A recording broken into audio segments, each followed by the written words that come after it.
শুধু এই রিপোর্টের মধ্যে যে প্লাগ বি আসলে একটা এই প্লাগ বির গাভী থেকে যে বাচ্চাটা আসছে সেই বাচ্চাগুলো আসলে এই মুহূর্তে কত টাকা হলে বিক্রি করবে আমরা একটু জানার চেষ্টা করি ভাই। এটা যদি এখন বিক্রি করেন আপনি কত টাকা হলে বিক্রি করতে পারবেন?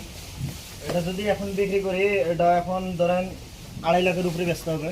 বা এটা তো বড় একটা সার বা গাভীর দামে আপনার দাম চাইতেছেন ভাই গাভীর দামে এগুর তো রেট অনেক বেশি, এগুর তো সব মানে সব সময় হয় না, আর এই গরু পাওয়া যায় না, অনেক কম, এগুলোর চাহিদা অনেক কম, মানে গরুই কম, মানে গরু কম, গরু কম মানে চাহিদা বেশি, চাহিদা বেশি, গরু কম, গরু কম। সেই সুবাদে মানে এটার দাম আপনি বলছেন 2 থেকে 2.5 লক্ষ টাকা, 2.5 থেকে 3 লক্ষ টাকা হবে। 3 লক্ষ টাকা। বয়স কত এটার? এটার বয়স 14 মাস। 14 মাসের একটা বকনার দাম আপনি বলতেছেন 3 লক্ষ টাকা। তাকে আপনারা বিক্রি করবেন? না, এটা আমরা তো রাখিয়ে দিচ্ছি, এটা তো বিক্রি করবো না।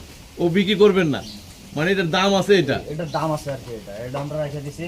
এটার ভিতরে যদি আল্লাহর রহমত দেয়, বীজ দেয়, যদি বীজ ধরে তাহলে এটা মনে করেন যে 80 থেকে 85% একটা বাচ্চা দিব।